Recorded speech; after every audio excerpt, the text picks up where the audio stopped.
Now, President Park Geun-hye has nominated Ahn Dai-hee, a former Supreme Court Justice, as the country's new Prime Minister. If confirmed by Parliament, he will replace Chung Hong-won, who tendered his resignation over the government's lax response to the Sewol-ho ferry disaster. The President also accepted, as we heard, the resignations of the nation's spy chief and her top security advisor, Choi You-sun, reports.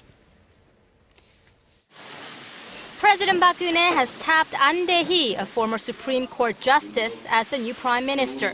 Presidential Office spokesperson Min Kyung-wook on Thursday said Ahn's principles and integrity in the judicial community were a key reason for his appointment. The nominee expected to successfully carry out reforms within the public sector and the government, and to push forward with the government's campaign to root out corruption in our society. Ahn has a track record of investigating cases of corruption in politics on both sides of the aisle.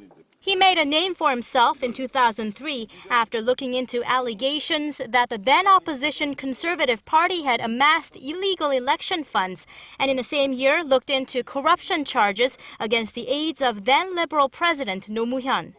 The nominee also spearheaded the ruling Saenuri Party's political reforms ahead of the 2012 presidential election.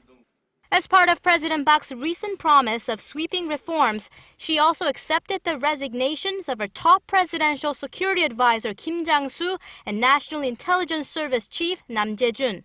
Earlier on Thursday, President Park called on her senior secretaries to clearly distinguish the roles of the National Security Council and the soon-to-be-established Safety Ministry.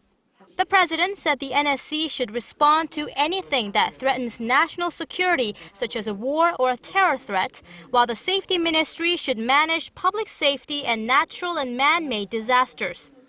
President Park then urged her officials to make sure that the more than a dozen people still missing from the Sewol-ho ferry accident are found. She then reiterated her commitment to transforming Korea into a safer place to ensure that the more than 300 victims of the ferry tragedy did not die in vain. Choi You-sun, Arirang News.